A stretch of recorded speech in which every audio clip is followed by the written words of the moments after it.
is available as an installable for all the platforms. Like, do you have a Windows installer, you have Mac OS installer, you have Linux installers also. So if you're working with the Windows machine, there are two options for you. Either you can go ahead and download the MSI installer, or you can just download the zip and unzip it into any folder on your system. Okay. And since I'm using Mac machine, what I have done is I have downloaded this version, PKG version, and have installed it on my machine. Okay. So once you download, say if you're working on the Windows machine, so say if 64-bit is what you require, and you click here and download the zip package, I'll show you how the folder structure looks like. So this is where I have downloaded the Node.js installable. Now, if you look at the Windows one, so this is what happens when you download the zip file and unzip it. This is the folder structure it creates, and this is what we would need, right? So npm is something which we would be using to install all the packages which are required on this Node.js server. And I'll explain to you what those packages are, okay? So once you do this installation, you need to go and check if your installation is gone properly or not. So for that, what you do is go to your terminal window, or in your case, if you're using a Windows machine, just open a command prompt, right? And then you have to just give this command here. You say npm -v, which is basically saying what is the version of the Node.js which we have installed, which is 6.9. Okay, now what is this npm? Npm is nothing but it's a Node.js package manager, and it gets installed with your node. And this is used to install all your other packages, or what it is called as modules, on your system. Okay, so now with this, we know that our npm has been installed properly. So let's move to the next step of installation. So now we have our Node.js installed. Now next thing is to install the Selenium side runner. Now the Selenium side runner is a library which is available to us, and we need to install this library using the npm. So let me go back to my terminal again. So I'll just show you the command, what we use for installing this package or the library. And since I've already installed on my machine, I will not be doing the installation here. So what you need to do is, so if you are a Windows user, you can directly give the command as npm install -g Selenium side runner. Okay, so this is the command which you need to give. However, if you're a Mac user or a Unix user, since you need to use a root user here, what you need to do is just say sudo. Once you press enter here, it will go ahead and install this complete library on your system. Now, since I've already installed, I'm not going to do that. Okay, so I'll just exit from this. Now, once the installation is done, how do you check whether your installation has gone correctly or not? You have to just simply give a command like Selenium side runner -version. Okay, and now this will give you the version number if the installation has been successful.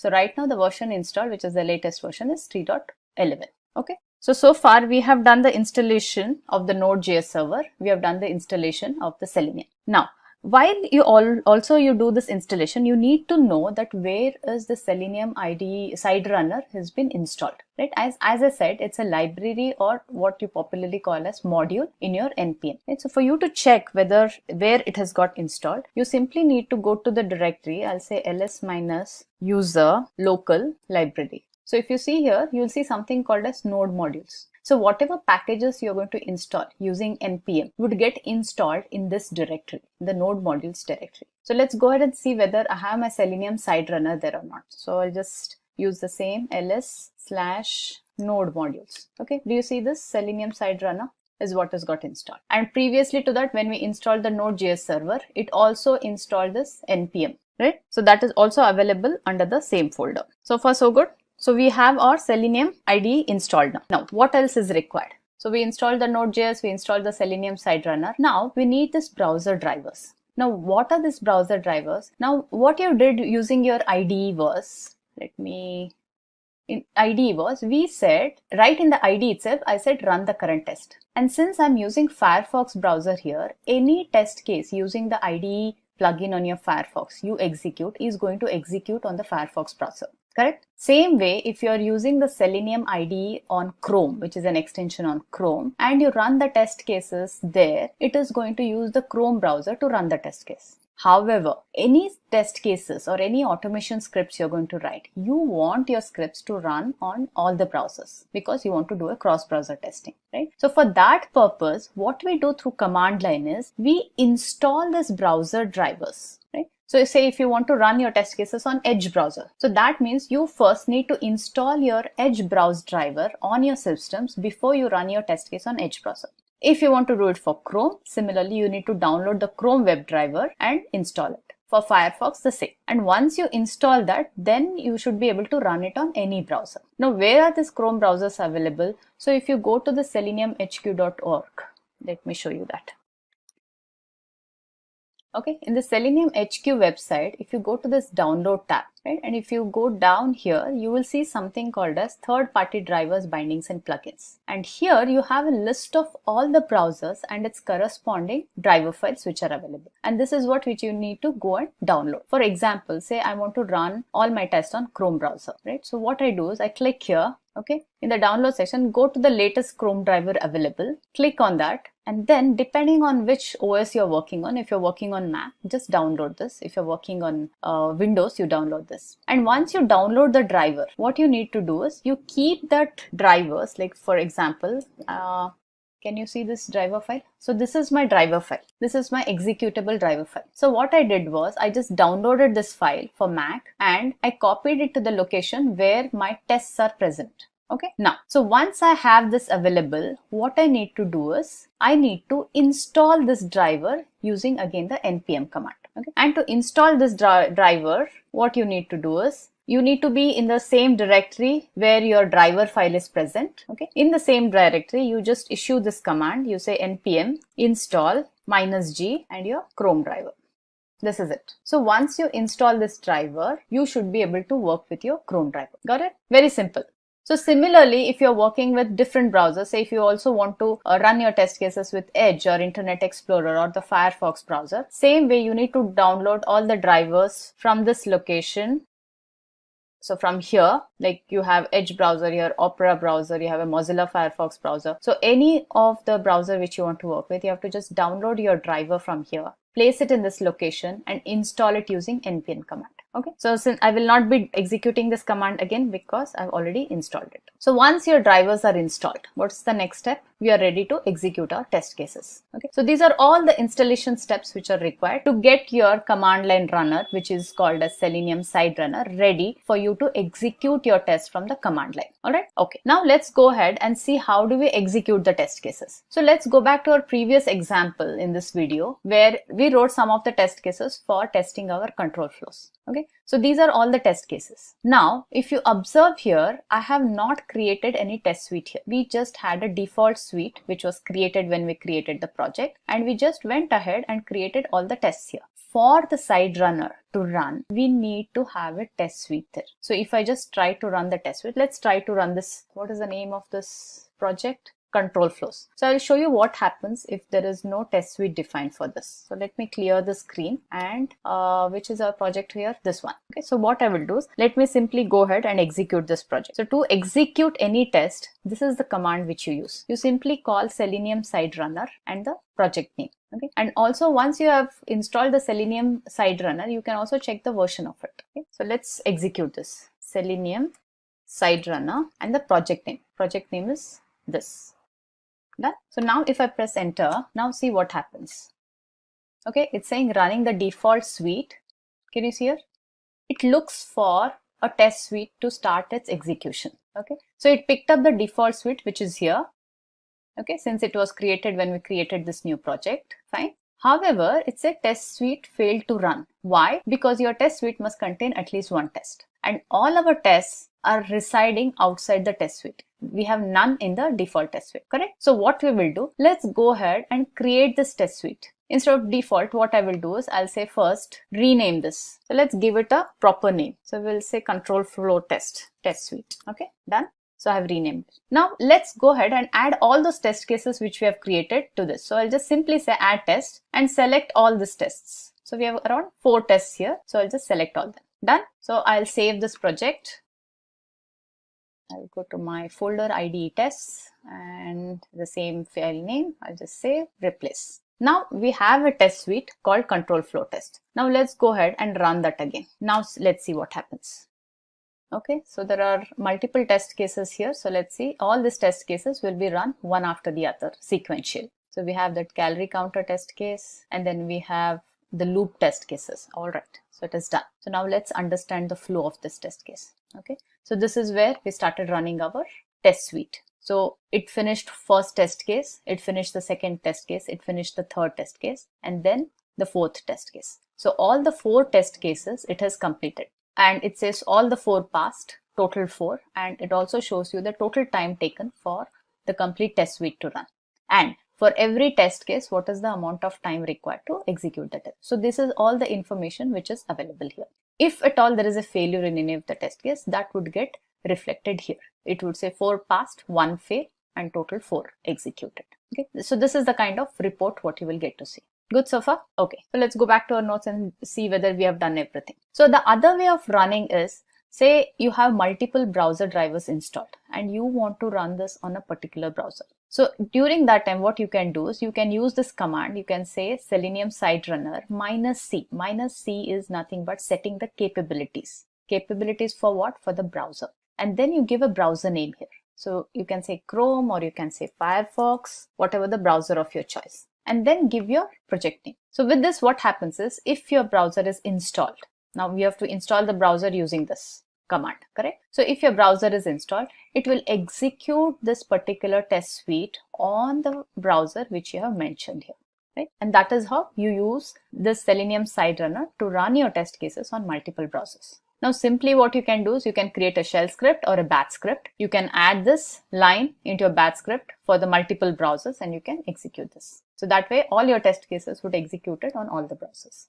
So that way you can achieve your cross-browser testing. So other thing, if you remember, I also said that command line runner, like if you go back to our presentation, it says we can run it for parallel testing. Now let's see how do we achieve this parallel testing. Now to achieve this parallel testing, there are certain steps which you need to do in the IDE. So let's go back to our test suite. So we have this test suite. So if you go here and go to the settings, can you see this run in parallel? So you need to check this checkbox to run all these test cases in parallel. So right now what happened when we executed it, all the test cases ran sequentially one after the other, correct? So for every test case, there was a Chrome browser launched and the Chrome browser was closed before the next test was launched. Now let's try to do this. I'm going to check this checkbox where it says run in parallel and I'll say submit. I'll save this project again. Now same thing, I'll overwrite this project, save, done, replace. Now let's go to our terminal window and run this test cases again. So for that, what I will do, I'll call the same command again. However, now please observe the number of Chrome browser windows it's going to open.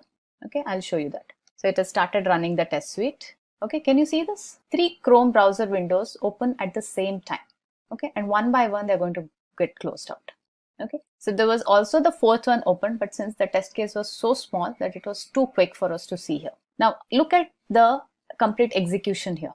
So what it has done is it opened all the browsers in parallel, okay, and it ran all the test cases parallelly. You will see a big difference, and since these are very small test cases, you might not be able to see a big difference in the execution time. However, if you have got a bigger test cases which you are running, you will see a remarkable difference in the time taken by the suite to run the test cases. Still here you can see, okay, it's almost 11 seconds it took, whereas in the previous example it took 13 seconds. As I said, the difference is very small because our test cases are very, very minute test cases, right? If you have a bigger test cases where it launches the browser, launches your application under test, then you're doing multiple operations, you'll be able to see a remarkable difference when you run the test sequentially and when you run it parallelly. Okay? So this is how you work with the IDE and this is how you achieve the parallel execution. Okay, so that completes our Selenium side runner. Now let's look at some of the limitations of the Selenium IDE. The first limitation is you cannot export your IDE scripts to WebDriver scripts. The support is yet to be added, right? So earlier in this video, I showed you there are ways to export the scripts to JUnit and Python. However, the previous IDE did have this capability of exporting your scripts to WebDriver scripts, and that support is yet to be added to the new IDE. Data-driven testing, like using Excel files or reading data from the CSV files and passing it to your scripts. So this capability is not yet available in the IDE. So you cannot do data-driven testing. Database testing is also not possible. So you cannot actually connect your database, read the test data from your database, or even you cannot perform any kind of database testing. Reporting facility. So it does not have a good reporting. We saw when we use the command line runner or through the IDE when we run the test, there's a very minimal reporting capabilities what we could see. So it does not really have capabilities of reporting like your test ng or the report ng. All right, So to sum it up, what all we learn in this video? We learned how to use the Selenium IDE to create automation scripts. We also looked at some of the key features of this new IDE, like the reusability of the tests, using the control flow statements, how do we use the debugger, and most importantly, using the command line runner, which is called a side runner, to run your tests on any browser and also to run test case parallelly. Let's get started with what is JMeter. JMeter or Apache JMeter is an open source software which is a 100% pure Java application. The application is designed to load or test functional behavior and measure performance. Performance testing means testing a web application against heavy load, multiple and concurrent user traffic. It was originally designed for testing web applications but has since expanded to other test functions. To simplify, let's assume that someday your team lead tells you to perform performance testing of some website like google.com or facebook.com for around 100 users. What would be the first thing that comes to your mind? Do you think it's practically possible to arrange 100 people with computers and access to the internet and accessing the same website? Now just imagine the infrastructure requirement when this testing has to be done for 1,000 or 10,000 users. This is when a need for software like JMeter arises. So what JMeter actually does is that it simulates. It will simulate real user behaviors and perform load tests on a server, group of servers, network, or object. Moving further, let's have a look at the prerequisites to install JMeter. The only prerequisite of installing JMeter is that Java must be installed in your system. Since JMeter is an entirely based application, that's why having Java installed in your system is a must. Other than that, JMeter can be used in many operating systems such as Linux, Windows, Mac OS, or even Ubuntu. Now that we know the basics of JMeter, let's go on to installing JMeter onto our system. First, let's check if you have Java installed in your system. For checking that, we shall go to the command prompt and type java-version. We can see that Java is present in our system. Here, it will show the version of Java present in our system. The next step is to download JMeter. Go to Google Chrome and type JMeter download. Now go to the official Apache JMeter website and go to the binary sections. In the binary sections, we shall download the zip folder. Once the zip folder is downloaded, open the folder location. Then extract the zip folder. Once the folder is again extracted, go inside the folder and go inside the bin folder here. The bin folder contains the JMeter script file for starting JMeter. Now it's time for us to launch JMeter. But before we launch JMeter, we need to know that there are typically two types of modes in which JMeter can be launched: the GUI mode and the non-GUI mode. The non-GUI mode may refer to two types, the first being running JMeter in the server mode, and the second refers to running JMeter in the command line. And if we talk about the GUI mode, then the GUI mode has a limitation which slows down the CPU utilization while running the recorded script. But GUI mode of JMeter is perfect for adding and editing new configuration elements, thread groups, and samplers, as a result of which you can view a number of different listeners helping for debugging. Here, today, we shall be using the GUI mode. So, to open the GUI mode, inside this bin folder, select the jmeter.bat file. Double-click on this file. This may take a while, and then the JMeter window will open up on the screen.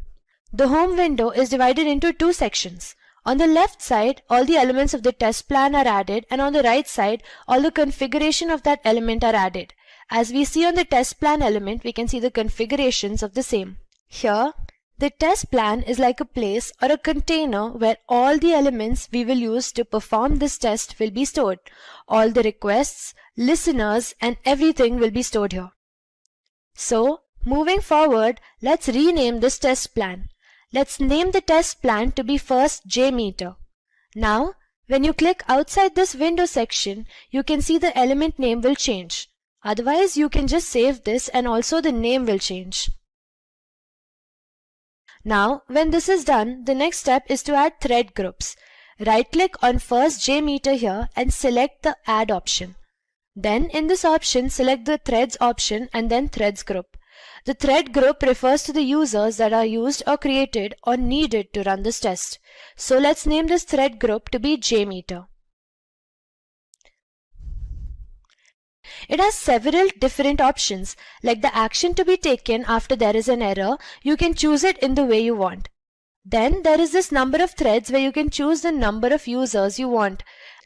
Then there is a ramp up period in seconds option that states the time gap between the user's hits. Third, there is also a loop count where you can choose how many times the test will run for the number of users. You can choose the test to run infinite number of times. There is also a scheduler here that will help you schedule the start time and the test's end time. For now, let's leave everything to be 1 only. The next step is to go to first JMeter and again to go to add. In the box that appears, select samplers. You can see all types of requests that JMeter can work on. For now, we will choose the simplest of them all. Let's choose the HTTP request. Here, you will have to give the address to some home pages or websites. So let's make it a little easy. Let's rename it to be home pages. Here in the server name or IP box, we have to give the server name or the IP. Let's pick a website. Let's go to the Simply Learn website. Copy the URL from here. Come back to the JMeter window and paste it in the server name box.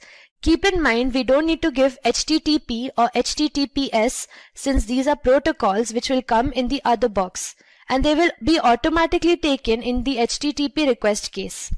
Then in the path dialog box, since we have to access the route page, we will leave a / there. Now when our HTTP test is ready, we will perform the test on it. To determine what the result of the test will be, we need to add some more test elements. We shall again right click on first JMeter, go to the listener options. Then in the box we can check the different type of reports that JMeter provides us. For now we shall select 2 of these. Let's choose View Results in Table and the View Results tree. Now save the test and run it. For running the test, there are 3 simple ways. First, you can simply click the green button here to run. Second, you can go to this Run option and choose Run the test. And the third way is you can right click on first JMeter and choose to run. Let's simply choose the green button and run the test. After we run the test, we shall go to check the results of the test. Since we had put the number of threads and loop to be 1, there's just 1 entry in both the results. Now let's try one more thing. We shall go to JMeter and change the number of threads and the loop count. Let's make the number of threads to be around 10 and also the loop count to be 10. And now run the test. After running the test, we shall see the results in the table and see the testing being performed. And the same happens in the case of View Results in tree. Since we have increased the number of users and the loop count, we can see the test being performed accordingly. Since the loop count now was 10, so for each user, the test will run 10 times. And here on the screen, we can see the time taken and the number of tests being performed and the status of each hit onto our website link. Let's get started with what is performance testing. So, performance testing is one of the most important phases of any product launch, as it verifies and validates the overall product performance. This testing can be done in different forms depending upon the resource availability and the type and volume of the user base. The main agenda behind conducting performance testing on any product is to make sure that the product's performance is as expected before it gets launched into the market.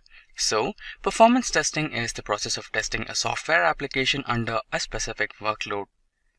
Performance testing is a software testing process used to test the speed, response time, stability, reliability, scalability, and resource usage of a software application under a particular workload. The main purpose of performance testing is to identify and eliminate performance bottlenecks in the software application. Performance testing mainly focuses on 3 factors of a software program. First one is the speed. Here it identifies whether the response of the application is fast or not. Then comes scalability, where the maximum user load is determined, and the third one is stability, where the stability of the application is checked under various workloads. Now we know what is performance testing. Let us understand why we need performance testing. The only concern of a software system is not features and functionality. The response time, reliability, resource, and scalability are also important factors. So, the goal of performance testing is not to find bugs, but to eliminate performance glitches. Performance testing is performed to help the stakeholders with information about the application concerning the application speed, stability, and scalability. Furthermore, performance testing reveals what needs to be improved before the product goes into the market. If there is no performance testing, the software might suffer from issues such as running slow while several users use it simultaneously, inconsistencies across different operating systems, and poor usability.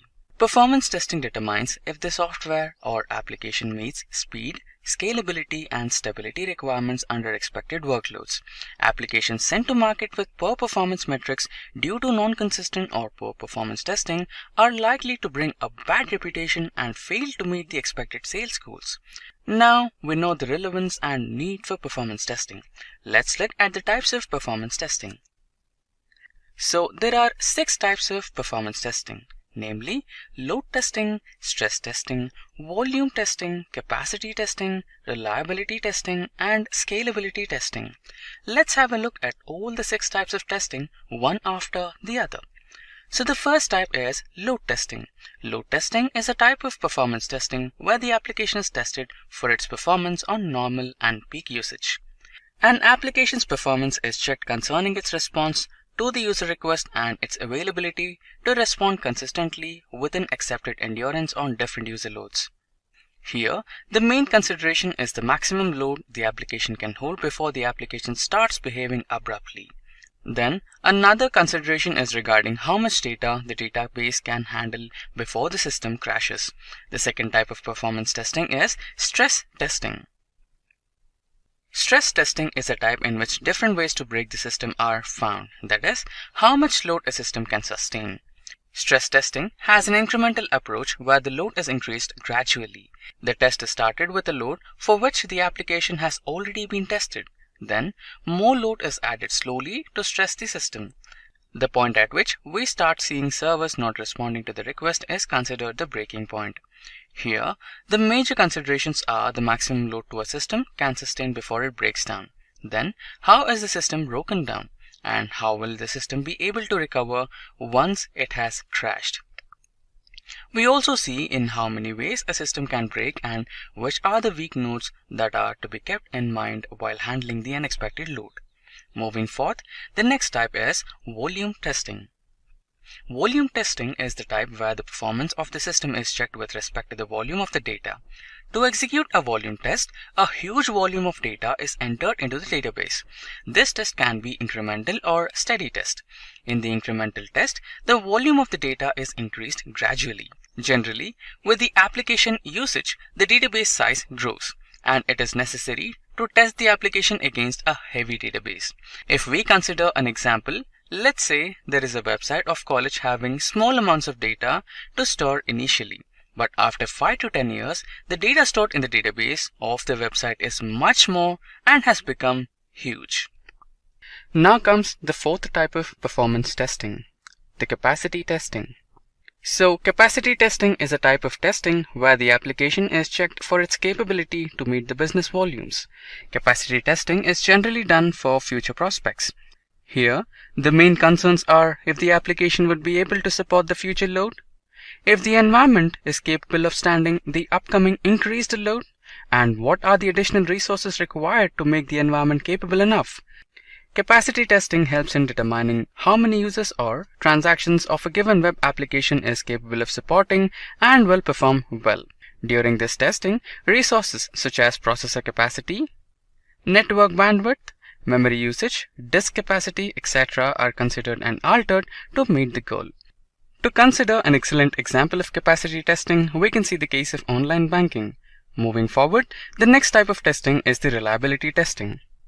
Reliability testing is a type in which the application is verified if the application would be normal again after an abnormal state. It estimates the time that the system would take to return to its normal state to understand the concept. Let's say there is an online trading site that experiences some failure, and because of which the users are not able to buy or sell shares at a certain point of the day. But after a couple of hours, they were able to operate their shares and the application became normal. This is when it can be said that the application is reliable and can recover from its abnormal state. The last type of testing is scalability testing. Scalability testing is a type where the application is determined if it would be able to scale up whenever needed. The need for scaling up comes when there is an increase in user load. Now, when we have learned the types of performance testing, we must learn the process of performance testing. So, the process of performance testing is divided into 8 parts. That is, requirement gathering, selection of tools, performance test plan, performance test development, performance test modeling, execution of test result analysis, report. Now, let's have a look at all of these processes one after the other. The first step in the process is requirement gathering. The requirements are identified and gathered from the clients by the performance team. This includes getting information on the application's architecture, technologies, database used, intended users, functionality, application usage, test requirement, hardware and software requirements, etc. The second step in the process is selection of tools. After the previous step, POC or proof of concept is done with the available tools.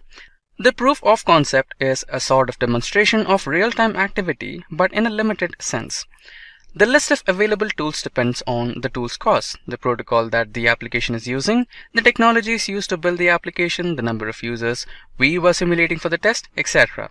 Now, the third step. The third step is the performance test plan. In reference to the above two steps, test planning and designing are conducted. The process of test planning involves information on how the performance test is going to take place, like the test environment, workload, hardware, etc. Moving forth, the fourth step is performance test development. In this step, the use cases for the identified functionalities are created. These use cases are shared with the client for their approval. Once the clients approve the use case, the script development begins. These scripts are validated against several different users and parallel to script creation. The performance team sets up the test environment. The performance team also takes care of metadata through scripts if the client does not take up that activity. So the next step is performance test modeling. Performance load model is created for the test execution. This step aims to validate whether the given performance metrics are achieved during the test or not. Then, the sixth step is execution of tests. The scenario is designed according to the load model in controller or performance center. Initially, the tests are not executed with maximum users that are in the load model. The test execution is done in incremental order. Let's say there are 1000 users. Then the scenario will begin testing from 100, then go to 250, then 350, and so on. It will gradually increase and go up to 1000 users. The next step is the seventh step in our process. That is the test result analysis. The test results are the most important deliverable for the performance tester. This is where we can prove the return on investment and productivity that a performance testing effort can provide. What makes the result analysis process more effective is that we must have a unique and meaningful name for every test result, which will help us understand the test purpose. In the test summary, certain things must be included, like the reason for failure, how the performance of the application changes regarding the previous runs. It is also a good practice to make a result summary after each test run so that the analysis results are not compiled every single time the results are referred. Then the final and the last step in performance testing process is the report. The test results should be simplified so that conclusion is clearer and should not create any derivation. The development team needs more information on analysis, comparison of results, and details of how the results were obtained. The test report is considered to be good if it's brief, descriptive, and to the point. Now that we know the performance testing, the next important topic to discuss is the understanding of performance testing metrics. The first is processor usage, which refers to the amount of time the processor spends executing the non-idle threads. Second metric is memory usage. Memory use is the amount of physical memory available to the processor on a computer system. The third metric is disk time, which is the amount of time the disk is busy in executing read or write request. The fourth metric is the bandwidth, that shows the bits per second used by a network interface. Moving forth, the next metric is the private bytes. It is the number of bytes a process has allocated that can be shared amongst the other processes. These are used to measure memory leaks and usage. Then comes the committed memory. This is the amount of virtual memory used. Then the next metric we have is the response time. It is the time between when the user enters a request to time to the first character of the response is received. Next metric is the throughput. It is the rate at which a computer or a network receives requests per second. Moving forth, the next metric is the hit ratios. The hit ratios are concerned with the number of SQL statements that are handled by cached data instead of expensive input-output operations. And the last metric in our list is the top waits. These are monitored to determine what wait times can be cut down to make the data retrieval faster from memory. Apart from this, some metrics like the rollback segment, garbage collection, thread counts, hits per second, CPU interruption per second, disk queue length, etc. Now, when we know almost everything that is needed regarding performance testing, it is very important to know the tools that make performance testing possible. Here are the top 5 performance testing tools in the market today. The first tool we have is the Load Runner or HP Load Runner. As the name suggests, the Load Runner is great when it comes to handling a large amount of users for testing. The second tool in our list is WebLoad.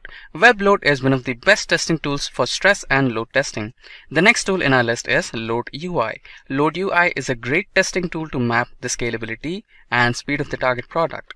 The fourth tool in our list is NeoLoad. It is one of the fastest testing tools with a speed of around 10 times the traditional testing tools that are integrated seamlessly into our existing software with a wide array of tests.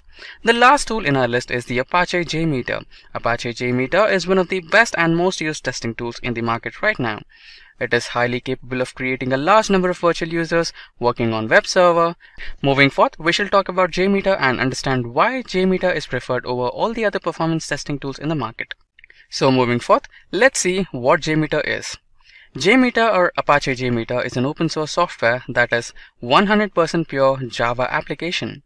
The application is designed to load or test functional behavior and measure performance. JMeter is originally designed for testing web applications but has since expanded to other test functions. To understand the concept of JMeter, let us assume that someday your team leads tell you to perform performance testing on some website like Facebook or Google.com for 100 users. What would be the first thing comes to your mind? Do you think it's practically possible to arrange 100 people with computers and access to internet and accessing the same website? Now, just imagine the infrastructure requirement when this testing has to be done for 10,000 users. This is when a need for software like JMeter arises. So what JMeter does is, it actually simulates. It will simulate the real user's behavior and perform load tests on server, group of servers, network, or object. Now, let's have a look at some reasons why JMeter is used for load testing. We have divided these reasons into 6 parts. The first one is it's free of cost. Second one is performance testing of applications. Next one, platform independent. The fourth one is customizable. Fifth is recording and playback. And finally, sixth is the community support. Let's see all of these one after the other. The first reason we have is free of cost. One of the main deciding factors in any software is its cost. Normally, a software can range from high as 6 to 7 figures per license. Here, JMeter is free of cost, very intuitive, and has all the possibilities you need to automate your work. Then the second reason is performance testing of applications. The application is used to perform performance testing on different types of applications like web applications, web services, LDAP, database, and shell scripts. JMeter can conduct load and performance tests for many different servers and server types. Web, HTTP and HTTPS, database via JDBC, LDAP, and JMS. The third reason is platform independence. JMeter is written and developed using Java to run on any environment or workstation that accepts Java Virtual Machine, for example, Windows, Linux, Mac, etc. The next reason we have is that JMeter is customizable. Since JMeter is an open source application, it enables developers to customize whenever needed. JMeter has a comprehensive and user-friendly graphical user interface. Parameters are easy to define and understand. Scripting is simpler and clearer, and adding and defining elements is more intuitive. Also, one screen shows everything you need: the script, the scenario, and the analysis. These samplers are highly customizable when determining which request to be sent to the host. However, samplers don't enable full control of test actions. Moving forth, the following reason is recording and playback. The application provides record and playback options enabled with the drag and drop feature, making the application faster and easier.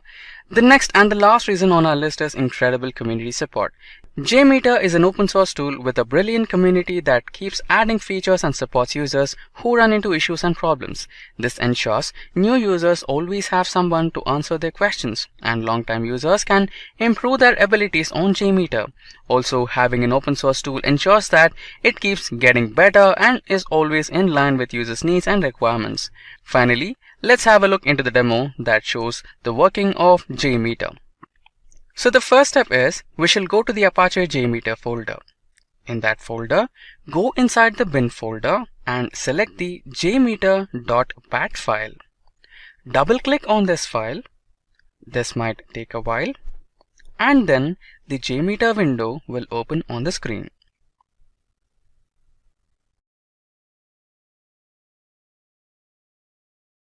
The home window is divided into two sections. On the left side, all the test plan elements are added, and on the right side, all the configurations of that element are added. As we are on the test plan element, we can see the configurations of the same. Here, the test plan is like a place or a container where all the elements we will be using to perform this test will be stored. All the requests, listeners, and everything will be stored here. I have renamed this test plan as Performance Testing.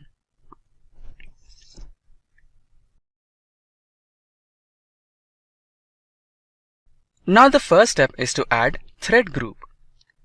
Right-click on the Performance Testing, go to Add, then go to Thread or Users, and select Thread Group. Let's name this as Perform. Here, the thread group refers to the used or created users or needed to run this test. It has several different options like the action to be taken after there is an error. You can choose it the way you want. Then there is this number of threads where you can choose the number of users you want. Then there is a ramp up period in seconds option that states the time gap between the user's hits. Third, there is a loop count where you can choose how many times the test will run for the number of users. You can also choose the test to run infinite times. There is also a scheduler here to help you schedule the start time and the test end time. Let's make the number of threads to be 2 and let's make the loop count to be 100. The next step is to add an HTTP request. For that, right click on the thread group, go to add option and go to the sampler option. In the menu that appears, select the HTTP request option. Here on the screen, there is a server name or IP box. We have to give the server name or the IP in that. Let's pick up a website and place the link in the box. We shall use the Simplilearn's website here. Go to Simplilearn's website and copy the URL from here. Then come back to the JMeter window and paste it onto the server name box. Keep in mind, we don't need to give the HTTP or HTTPS since these are protocols which will come in the other box, and they will be automatically taken in the HTTP request case. Then in the path dialog box, we will leave the / there since we have to access the root page. And let's rename this HTTP request as simple. Now, to get results, we shall add listeners. Listeners are something that are used to provide the outputs of a load test. There are different types of listeners present in JMeter, and many may be added using plugins. We will use 3 different listeners here to have an idea about the representation that the JMeter provides. For that, right click on the thread group, then go to the add, select listener option and go to the view results in tree option.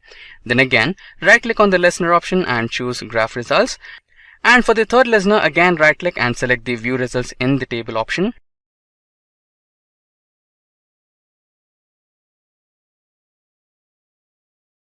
Now it's time to run the test. For running the test, there are 3 simple ways. First, you can simply click on the green button here to run. Second is you can go to the run option and choose the run the test. And the third way, you can right click on the first JMeter and choose to run. Let's simply choose the green button and run the test. First, we will have to save this JMeter test, and then we shall go on to check the results of the test. Here in the view results tree, we can see the test being run. The same in the case of graph results. We can see the throughput option, then we can also see the time the test has been executing. Since we had put the threads to 2 and the loop count to 100, so the test will run for a while.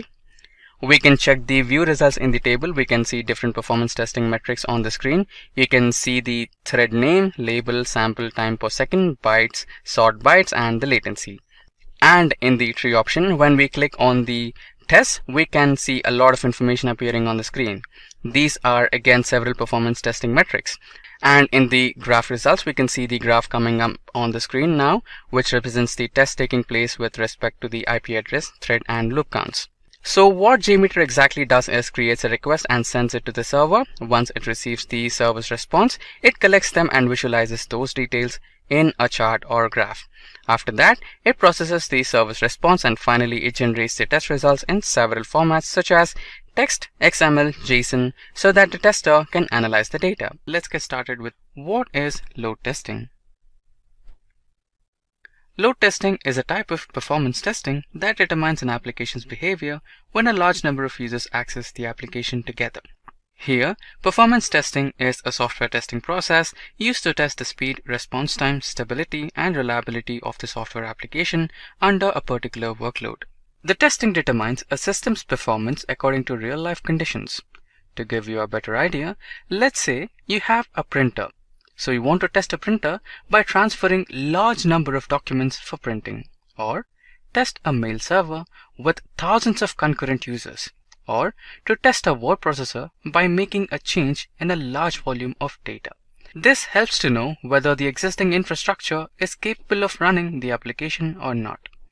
Load testing checks how much load can a system handle. The testing identifies the limitations due to hardware like CPU maximization, network bottleneck, memory limitation, etc. And it also identifies the issues in software configuration such as web server, application server, database server, etc. It helps to identify the maximum operating capability of an application and checks the performance of the application under different load conditions of system components and database components. Load testing is conducted to determine the number of concurrent users that an application can support without performance deterioration.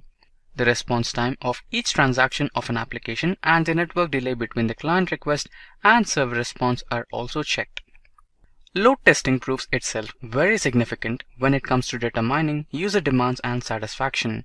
Several tools make load testing possible, such as Apache JMeter, WebLoad, LoadUI, LoadRunner, NeoLoad, LoadNinja, etc. Here in this session, we shall be using JMeter for load testing.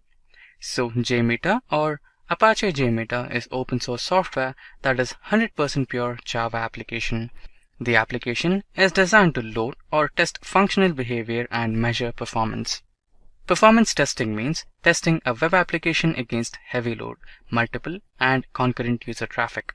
It was originally designed for testing web applications but has since expanded to other test functions. To simplify, let us assume that someday your team leads tell you to perform performance testing for some websites like yahoo.com or google.com for 100 users. What would be the first thing that comes to your mind? Do you think it's practically possible to arrange 100 people with 100 computers and access the internet and accessing the same website? Now, just imagine the infrastructure requirement when this testing has to be done for 1,000 or 10,000 users. This is when we need a software like JMeter. So what JMeter does is it simulates. It will simulate real user behaviors and perform load testing on a server, group of servers, network, or object. Next, let's have a look at some reasons why JMeter is used for load testing. We have divided these reasons into 6 parts. It is free of cost, performance testing of applications, platform independent, customizable, recording and playback, and community support. Now, let's see all of these one after the other. The first one, free of cost. One of the main deciding factors in any software is its cost. Normally, a software can range from high as 6 to 7 figures per license. Here, JMeter is free of cost, very intuitive, and has all the possibilities you need to automate your work. The next one is performance testing of applications. The application is used to perform performance testing on different applications like web applications, web servers, LDAP, database, and shell scripts. JMeter can conduct load and performance tests for many different server types like web, HTTP, and HTTPS, database via JDBC, LDAP, and JMS. The third important reason is its platform-independent nature. JMeter is written and developed using Java programming language to run on any environment or workstation that accepts a Java virtual machine, for example, Windows, Linux, Mac, etc. The next reason we have is JMeter is highly customizable. Since JMeter is an open source application, it enables developers to customize it whenever needed. JMeter has a comprehensive and user-friendly graphical user interface. Parameters are easy to define and understand, scripting is simpler and cleaner, and adding and defining elements is more intuitive. Also, one screen shows you everything you need: the script, the scenario, and the analysis. The samplers are highly customizable when determining which request is to be sent to a host. However, samplers don't enable full control of test actions. Moving forth, the following reason is recording and playback. The application provides record and playback options enabled with the drag and drop features, making the application faster and easier. The next and the last reason in our list is incredible community support. JMeter is an open source tool with a brilliant community that keeps adding features and supports users who run into issues and problems. This ensures new users always have someone to answer their questions, and long-time users can improve their abilities on JMeter.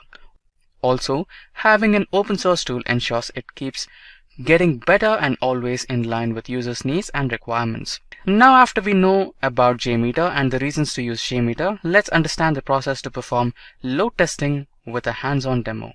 The only thing that is kept in mind before this demo is we must have a fully functional JMeter on our system, and by now we know that JMeter can be used in any operating system like Linux, Windows, Mac OS, and Ubuntu. In this demo, we shall look into both graphical user and non-graphical user interface mode of load testing. So the first step is we shall go to the Apache JMeter folder.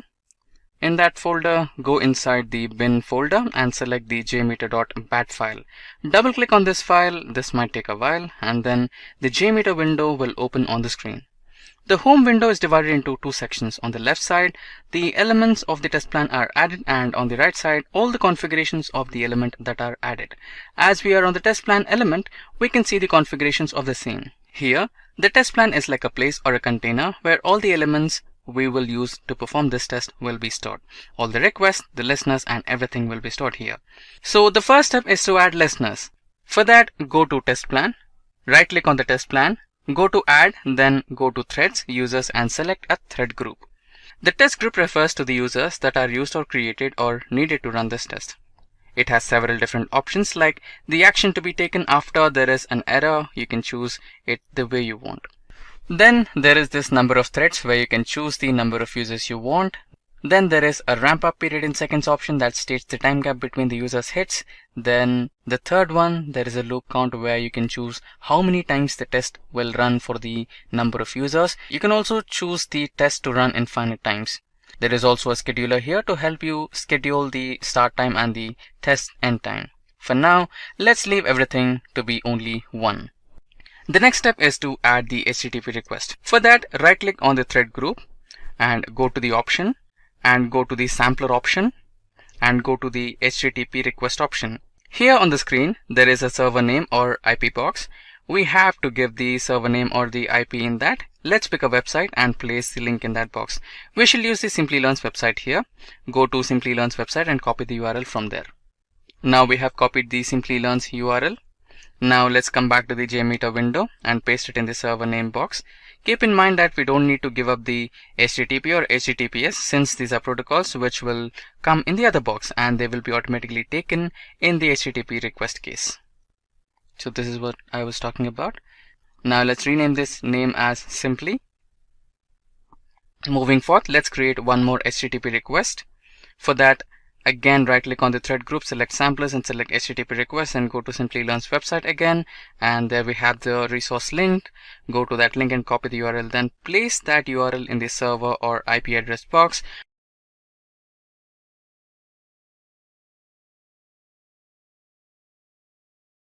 We shall remove the HTTP from that link and add from the end. Cut the resource part and paste it in the path box there. Here we will rename the HTTP request as resources. Moving forward, to increase a load a little bit more, we shall use one more HTTP. So this time we shall add one more HTTP request. Again, right click on the threads group, go to the samplers option and select the HTTP request option again. To add one more link to the server and IP address, go to Simply Learn's website, go to the corporate training link. Now copy the URL and go back to the JMeter window and paste that URL in the IP box. Now cut the corporate training part from the link and paste it to the other path box.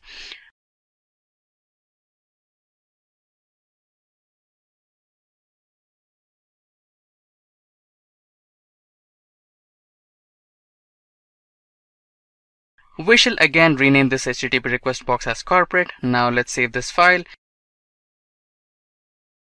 In the save dialog box, let's name it as loadtesting.jmx.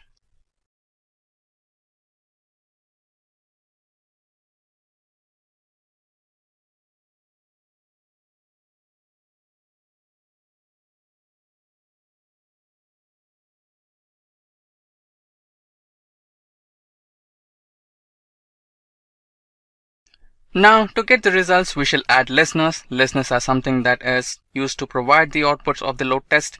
There are different types of listeners present in JMeter and many may be added using plugins.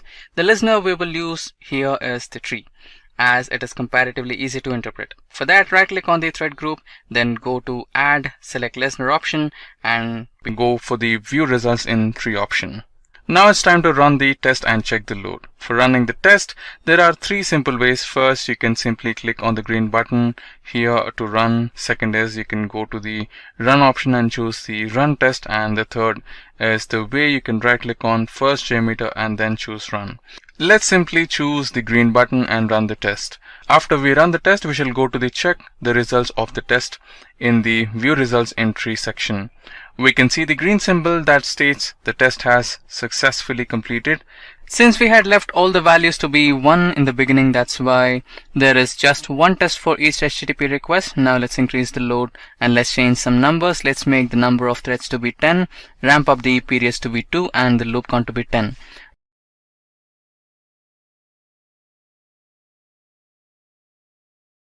Now let's run the test again with the green button. After running the test, we shall see the results in the tree and see the testing being performed. Since we have increased the number of users and ramped up the periods and the loop count, we can see the test being performed accordingly. Since the loop count now was 10 for each user, the test will run 10 times. So here on the screen we can see the time taken and the number of tests being performed on the status of each hit onto the website. This is how you perform load testing in graphical user mode.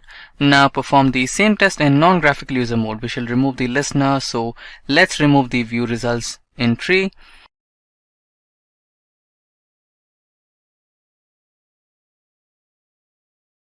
After this, we will go to the command prompt. Then in the command prompt, we shall put the bin folder path in the Apache JMeter folder. Let's go to the bin folder and copy the location from here. Now paste the path in the command prompt and execute it.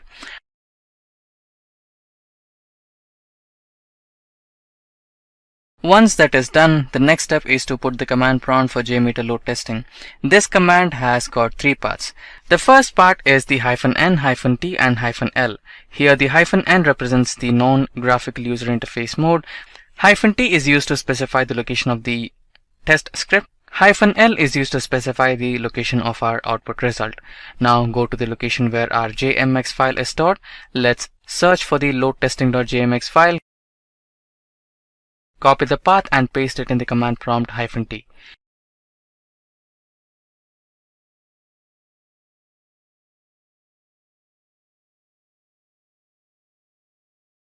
In the link, that we paste towards the end, make sure that you add the name of the file with .gmx.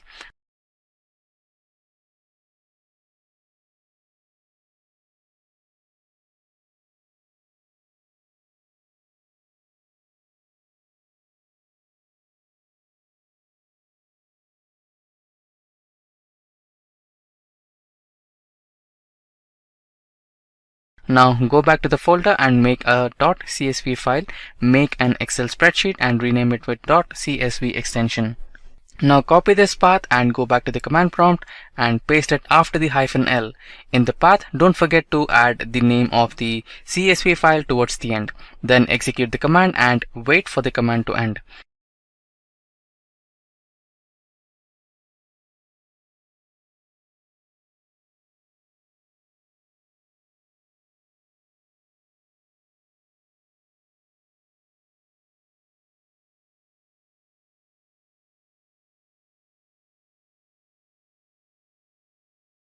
After the command is successfully run, you can see that the tree is successfully created, and towards the end of that execution, you can see that the message is the end of the run.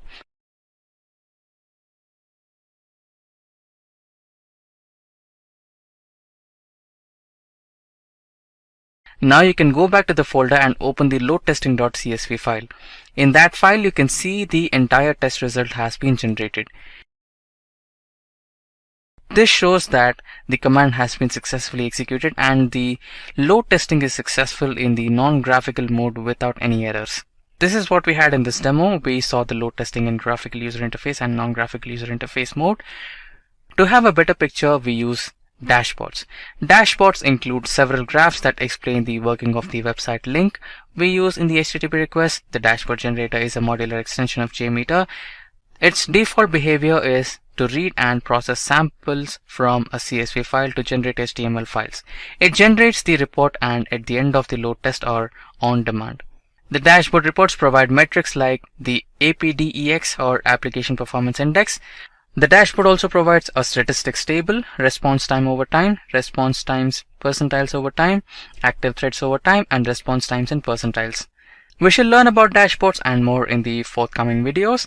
In this video, we learned how critical is load testing in the software testing process and how it ensures high user satisfaction. A successful load testing will help to release high quality software. If getting your learning started is half the battle, what if you could do that for free? Visit SkillUp by Simply-Learn. Click on the link in the description to know more. Let's get started with what an API is. We often come across this term while reading any technical blog or magazine.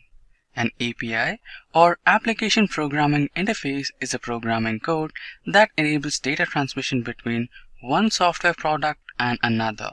It is an intermediary software allowing two applications to communicate with each other.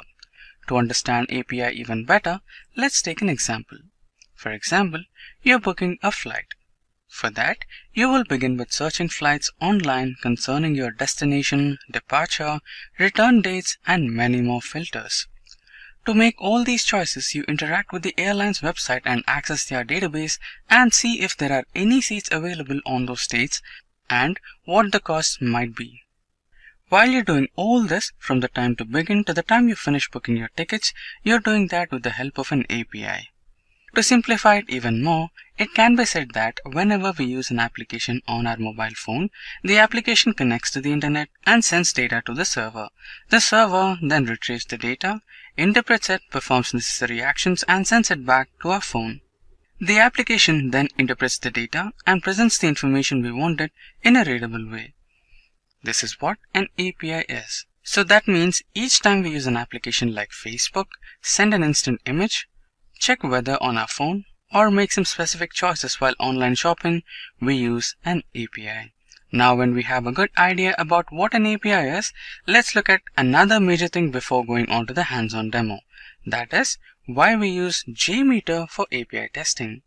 Apache JMeter is an open source software and it is used to simulate loads of various scenarios and output performance data in several ways, including CSV and XML files and graphs. We know that the Apache JMeter is 100% pure Java application. So it is available on every OS that supports Java 6 or later. Some of these specific reasons what makes JMeter a perfect fit for API testing are: JMeter enables fast API testing. It performs quick scope tests and enables load and stress testing. Then, as we know, it is an open source tool and supports load testing and stress testing. It has a lot of plugins and extensions. JMeter can be used across several platforms and can use various programming languages. Now, we know about API basics and why we use JMeter for its testing. It is the right time to see the process of API testing in JMeter. To download JMeter, you can go to the Apache JMeter website and download the file. To know the entire downloading process and installing JMeter, you can check our JMeter download and installation video in our JMeter playlist. Moving on, I have my JMeter installed. I will go to the Apache JMeter folder, go into the bin folder and open the batch file.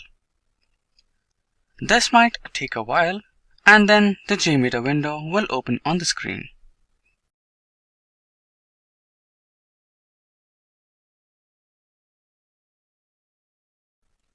The home window is divided into two sections. On the left side, all the elements of the test plan are added, and on the right side, all the configurations of that element are added.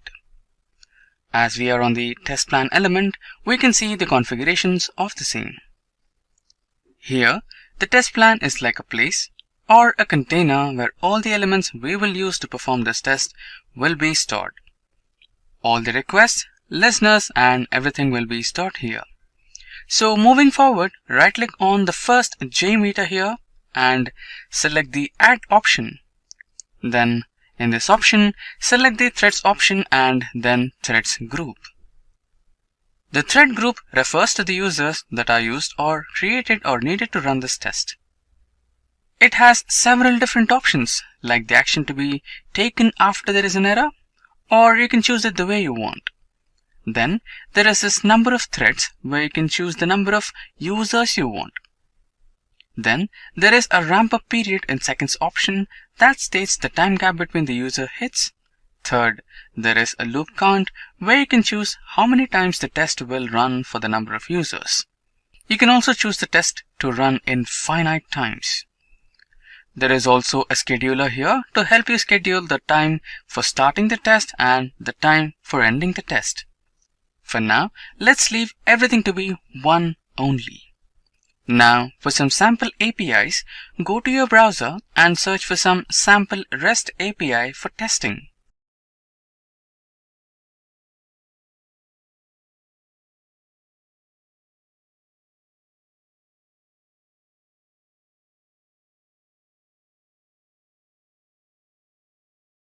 In this, we will go to the first link, that is reqres.in or requestresponse.in. We will create and run get, post, put, and delete REST API request in JMeter in the demo. Here, in this link, we have all get, post, put, delete APIs. So we shall choose the first link here, list users. Here, we have the link request. Open this link in the new tab.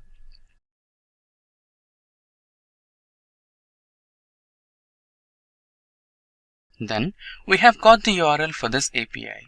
Copy this URL and go to the JMeter window. Then, in the JMeter window, right-click Thread Group and go to Add. In the box that appears, select Samplers. You can see all types of requests that JMeter can work on. We shall choose the HTTP request. Here, you will have to give the address to some home pages or websites. Here, in the server name or IP box, we have to give the server name or the IP. So here, we shall paste the get API request URL. In the protocol box, we shall put the HTTPS. If in the URL the protocol would have been HTTP, then we would have left this box empty. In the URL, we shall put the URL link remember that we do not put any slashes here and that anything after the URL would be put in the path. So we shall remove the path from the URL and put it in the path box. Then we shall take path from the question mark and use it to give parameters.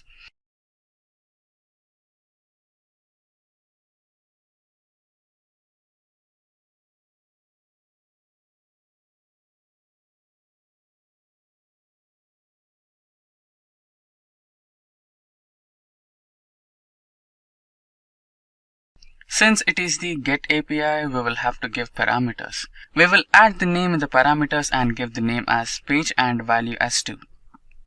In this HTTP request dropdown, we can see all the different types of HTTP requests that JMeter accepts. For now, we shall leave it to be GET since we are using the GET API. And also, let's name this HTTP request as GET API. Now, when our HTTP request is ready, we shall perform the test on it. To determine what the results of the test will be, we need to add some more test elements. We shall again right-click on the thread group, go to the listener options, then in the box, we can check the different types of reports that JMeter provides us. For now, we shall select 2 of these. Let's choose View Results Tree and the View Results in the table. Now, save the test. I will save the test with the name API testing.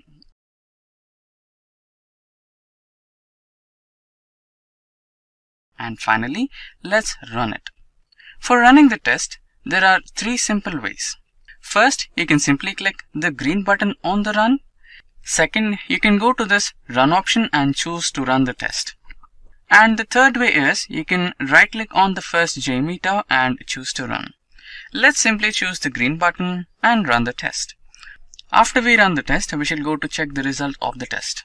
Let's go to the View Results tree. Here, we can see the green status that shows the test was successful. And the view results in a table. We can see again the status is green. Since we had put the number of threads and loop to be 1, there is just 1 entry in both the results. Now, let's try one more thing. We shall go to the thread group and change the number of threads to be 10 and run the test again. After running the test, we shall see the results in the table and see the testing being performed. And same happens in the case of view results in table. Now in the view results tree, we can click on a request and see different information. Here, we can see the sample start, load time, latency error, etc.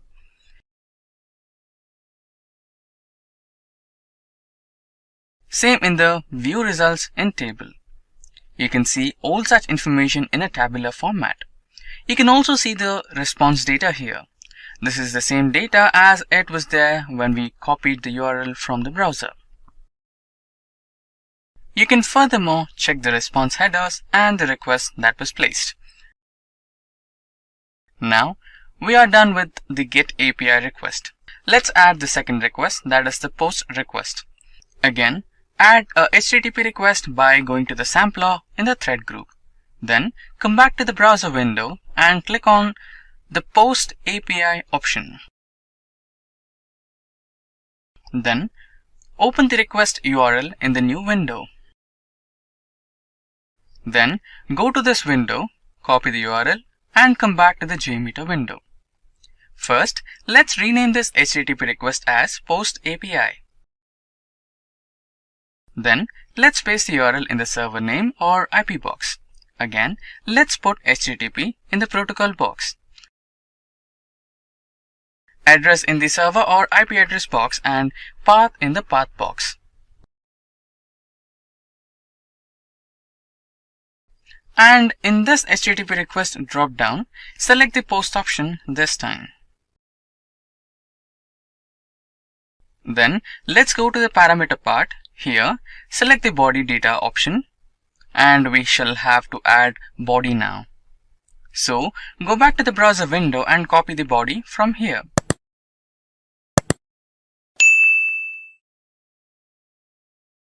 Come back to the JMeter window and paste the body here. Here you can check some advanced settings also in case you need them. For now, since this is just a demo, we shall keep it really simple. So let's run this.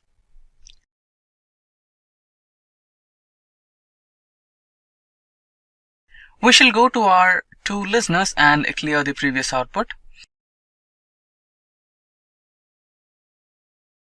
Then we shall save the test and run it.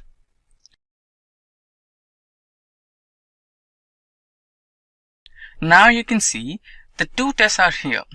Since the thread count is 1, let's make the thread count to be 10 again. Let's see what happens.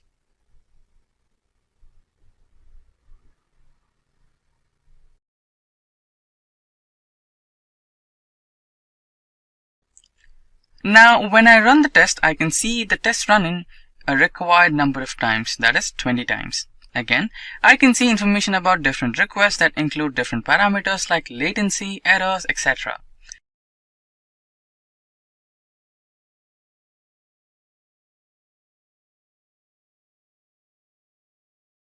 Now let's move on to our third API request, that is the put request. Go back to the browser and click on put request. Open the request in the new tab. Copy the URL and come back to the JMeter window. Make a new HTTP request by going to the sampler in the thread group. First, let's rename this HTTP request as put API.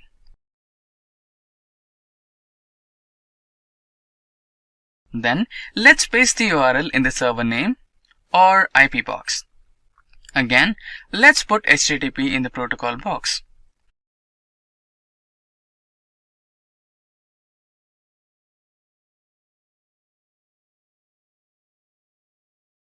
Address the server or IP address box and path in the path box.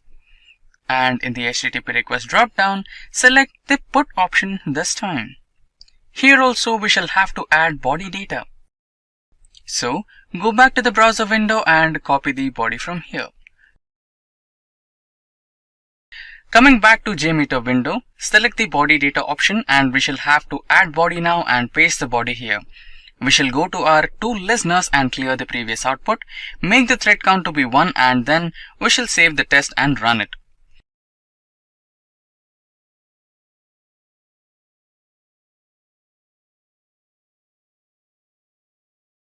Now you can see the 3 tests here. Since the thread count is 1, here by clicking on the API request, we can check a lot of data like the response, body and response headers. And same in the case of view results in the table. You can see the data in a tabular format. Let's make the thread count to be 10 and again see what happens. Now when I run the test, I can see the test running a required number of times.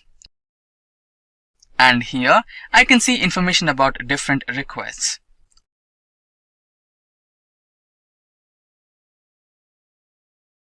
Now let us add our last API request, that is the delete request. Go back to the browser and click on the delete request.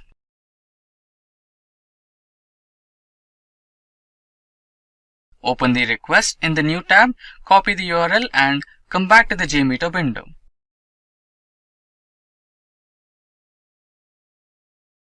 Make a new HTTP request by going to the sampler in the thread group.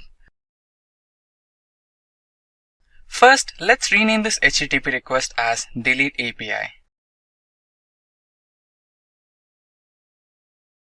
Then, let's paste the URL in the server name or IP box. Again, let's put HTTP in the protocol box, address in the server or IP address box, and path in the path box.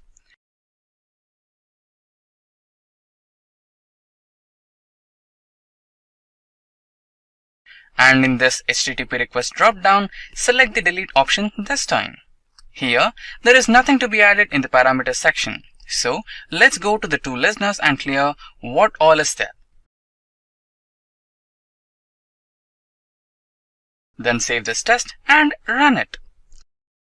Since we did not make the number of threads 1 this time, we can see the test running n number of times. We can see the information of any API request by just clicking on it. Let's get started with what is script recording.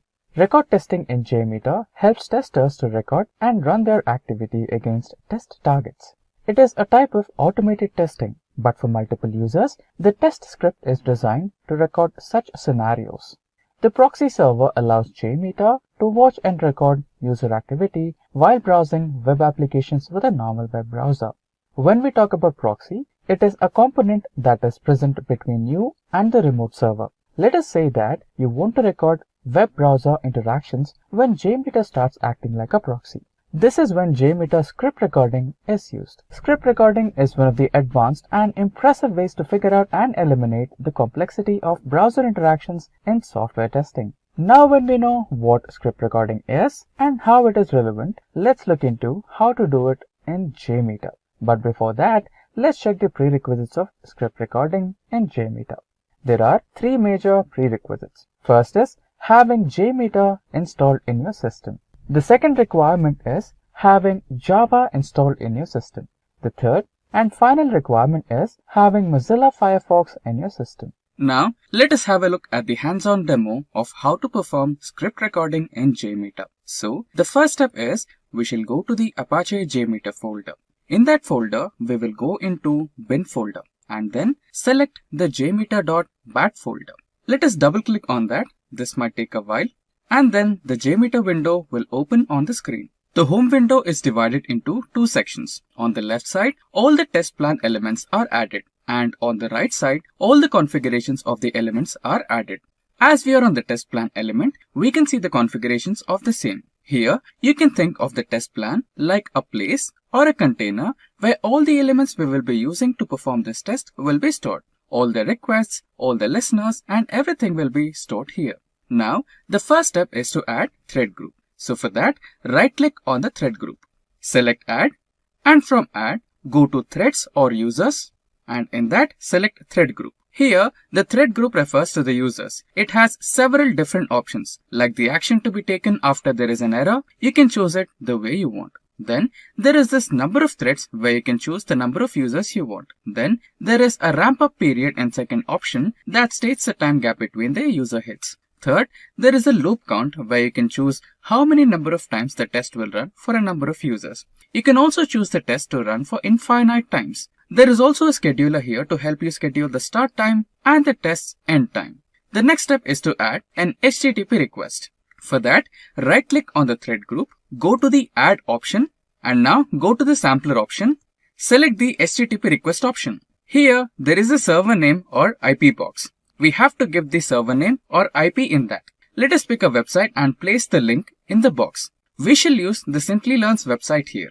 Go to Simplilearn's website and copy the URL from here. Then come back to the JMeter window and paste it in the server name box. Keep in mind that we don't need to give HTTP or HTTPS since these are protocols that will come in the other box and they will be automatically taken in the HTTP request case. Then, in the path dialog box, we will leave a / there since we have to access the root page. Now, the next step is to add the HTTP test script recorder. For that, right-click on the test plan, then go to Non-Test Elements and select the HTTP test script recorder option. The window on the screen shows several options. Here, we can see the Start option to begin the test. Then, there is a box that has the port number. You can make this number whatever you like. I'll put this number as 1234 for now. Then let's go back to the Simplilearn's website and go to the resources page. Then come back to the JMeter's window and rename the recording controller as resources. Now let us add another recording controller so that JMeter works like a proxy with the help of HTTPS test script recorder.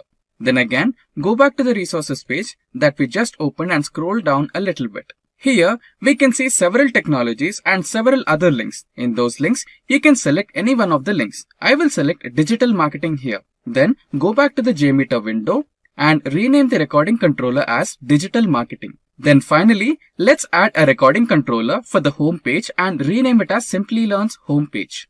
So now, we can see that we have a thread group here. Then there is a HTTP request where we have Simplilearn website in the server name. Then there are 3 recording controllers, one for the resources, the second for digital marketing, and a third one for homepage. And last we have a HTTP test script recorder. Here, I will rearrange the recording controllers in sequence, putting the Simplilearn's homepage controller on the top and then placing the resources, finally digital marketing recording controller. Now, let us open Mozilla Firefox in our system. Go to the General option here and scroll down to the Network Settings. In the Network Settings option, select Settings. In the window that appears, select the Manual Proxy Configuration. Here, we shall put the port number. For now, I will put the port number as 1234 in this box. Here in the HTTP proxy, we have localhost and we have selected to use this proxy for FTP and HTTPS and then click on OK. Now go back to the Apache JMeter folder and now we shall use this Apache JMeter temporary root CA file, which is a security certificate file. So coming back to the Mozilla Firefox window, go to the Options tab and in this tab, I will type Certificates and here we shall select View Certificates. In the window that opens, let us import the security certificate from JMeter folder. Here, we shall select these two boxes so that the proxy server can access the website that we shall enter here in the browser and then select OK. Coming back to the JMeter window, let us add some listeners to get the results. Listeners are something that are used to provide the outputs of a test. There are different types of listeners present in JMeter and many may be added using plugins. For adding listeners, right-click on HTTP Test Script Recorder. For adding listeners, right-click on the HTTP Test Script Recorder. Then go to Add option and then go to Listeners option and then Add View Results tree. Now, let us add one more listener in the same way. We shall add View Results in tree. Now, in the HTTP Test Script Recorder in the Target Controller option, save the target controller. Here in the drop-down, select the Simply Learn homepage option as we will begin the script recording for the homepage. Finally, let's start the test by clicking here. Click on OK. Now, go back to the Mozilla browser and here, let us open the Simply Learn's homepage. Now, come back to the JMeter window, go to the homepage recording controller. You can see the homepage controller has started. As you can see, the homepage controller has started recording the scripts that are being performed. These are the tasks that are performed on the client side to the server side. Now, we can check both the listeners that we have put to see what all functions are working fine and what all are not. All the tasks from the time that we have entered to simplylearn.com in our browser are recorded in this homepage controller. To take the test further, go to the test script recorder and stop the test. Now here in the target controller, select the second controller, that is the resources controller. Now start the test again. Select OK. Go to Simplylearn's website, select resources. After opening the resources link, go back to the JMeter window. And now in the resources controller, you can see what all events are recorded from the client side to the server side. Once we click on the resources link, now again in the two listeners, you can check all the scripts and tests are successful or have failed. Now for our last recording controller, go back to the test script recorder and stop the test. Now here in the target controller, select the third option, that is the digital marketing. Now here in the target controller, select the third option, that is digital marketing. Start the test and select OK. Now get back to the Mozilla Firefox window, go to resources, go to digital marketing. After digital marketing link has opened, go back to the JMeter window. And now in the digital marketing controller, you can see what all events are recorded from the client side to the server side. Once we click on that link, I guess this is taking a while. You can see all steps coming under the recording controller and then you can also see the two listeners. Some of the tests are being successful and some are not.